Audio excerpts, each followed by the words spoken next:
Hi friends, welcome to సింహర్ విల్లు channel. ఎలా ఉన్నారు అందరూ?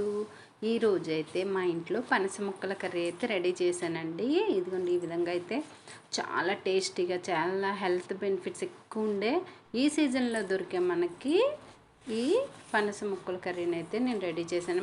నేను అరకేజీ అయితే మార్కెట్లో నుంచి తీసుకొచ్చానండి. దాంట్లో వాళ్ళే పసుపది రాసి అమ్ముతారనమాట. దానికి జిగురు అది ఉంటుంది కదండి, కసపోవడం పోవడం కోసం ఈ పసుపు నీళ్ళల్లోని కొంచెం గళ్ళుప్పు వేసి వేడి నీళ్ళు అయితే ఉడకబెట్టుకోవాలండి. ఒక 5 minutes అయితే ఉడికిందనుకోండి సరిపోతుంది. చాలా బెనిఫిట్స్ ఎక్కువ ఉంటాయండి. మనం జాక్ ఫ్రూట్ తినేటప్పుడు కూడా ఈ పిల్లలకి పెట్టిన ఈ సీజన్లో దొరికే ఫ్రూట్ కాబట్టి తినే ప్రోటీన్స్ ఎక్కువ ఉంటుందంట. అలాగే దీంట్లో ఉండే పోషకాలు కూడా పిల్లలకి అందించినట్టు ఉంటుంది. కర్రీ అయితే బిర్యానీలో వేసుకుంటే చాలా బాగుంటుందండి. ఇది మనకి పనస బిర్యానీ అనమాట. ఈ కర్రీ ఏంటంటే రోటీల్లోని, చపాతీలో, రైస్లో ఇలా ఎలా తిన్నా చాలా బాగుంటుంది అనమాట. దీనికి కావాల్సిన మసాలా అయితే ఎండు కొబ్బరి ఒక చిన్న పీస్ తీసుకున్నానండి, ధనియాలు, జీలకర్ర, గసగసాలు, యాలక్కాయ, లవంగాయ, దాల్చిన చెక్క, రాతి పువ్వు అండి.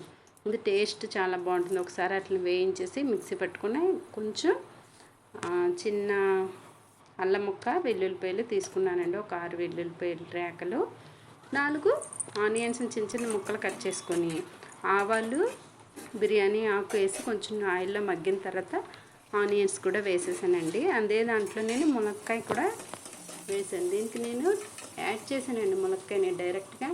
అదేవిధంగా మనం కర్రీ వండేసుకుంటే చికెన్ కర్రీలా చాలా బాగుంటుందండి టేస్ట్. ఈ మునక్కాయతో నేను యాడ్ చేసి అయితే కొత్తగా ట్రై చేశానండి. చాలా బాగుందండి, టేస్ట్ అయితే సూపర్గా ఉంది. కొంచెం పులుపులుగా తగలడం కోసం నేను టమాటా అయితే ఒకే ఒక్క టమాటా అయితే తీసుకున్నాను. ముక్క మనం ఉడికించిన దాన్ని అలా వాటర్తో అయితే వదిలేయకూడదు. వాటర్ని ఫుల్గా ఉంచేయాలండి, లేదంటే వాటర్ పట్టేస్తుంది. మనకి ఒక 50% ఉడికితే సరిపోతుంది అన్నమాట. మరీ మెత్తగా ఉడకకూడదు. ఉడికిందా లేదా మనం ముందుగానే చెక్ చేసుకొని దీంట్లో ఆనియన్స్, ములక్కాయ అన్నీ ఉడికిన తర్వాత మసాలా కూడా వేసేసుకొని దాంట్లోనే నేను 3 స్పూన్లు కారం, కొంచెం పసుపు అయితే వేసానండి. ముందుగా అయితే ఉప్పు అయితే వేయలేదు ఇప్పుడు దాకా ప్రాసెస్లో. ఎందుకంటే ఉప్పు ముక్కలకు పట్టిందో లేదో చూసుకొని టేస్ట్ చూసి అప్పుడైతే మళ్ళీ ఇప్పుడు ఒక 1/2 స్పూను కళ్ళుప్పు వేసానండి. బాగా తిప్పి ముక్కకి మసాలా, కారం అన్నీ పట్టిన తర్వాత ఒక గ్లాసు వాటర్ జార్లో వేసి దీని కర్రీలో అయితే వేసానండి. ఇప్పుడు చూడండి, కర్రీ చాలా ఇలా ఆయిల్ వదిలేస్తుంది అనే టైంలో వదిలేయాలన్నమాట.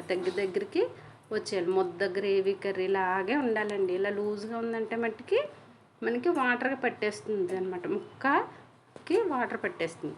ఉడికిందా లేదా అని టెస్ట్ చేయని వేడి మీద మనం నొక్కి చూడలేం కాబట్టి ఇలా ఒక ప్లేట్లో వేసుకొని స్పూన్తో కానీ గరిటతో కానీ దాన్ని కట్ చేసి చూసుకుంటే తెలుస్తుందండి. చాలా బాగా మనం ఒక చికెన్ కర్రీ, మటన్ కర్రీ తింటున్న ఆ ఫ్లేవర్, స్మెల్ అలాగే అనిపించిందండి నాకైతే. మేము కూడా, పిల్లలు కూడా చాలా ఇష్టంగా అయితే తిన్నారు.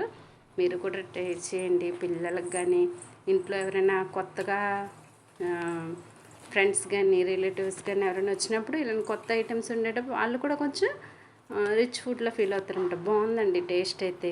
ఎప్పుడు ఉండే రొటీన్ ఫుడ్ కాకుండా బోల్డ్ పోషకాలు అవి కూడా ఉంటాయి కాబట్టి మనం కూడా అప్పుడప్పుడు ఇంట్లో ట్రై చేయొచ్చు. నేను ఈ స్టేజ్లో ఉన్నప్పుడైతే ఇక కట్టేసానండి. ఇది సర్వ్ చేసుకునేటప్పటికి కొంచెం ఇలాగా వాటర్ లాగేసుకొని ముద్దగా అవుతుందన్నమాట.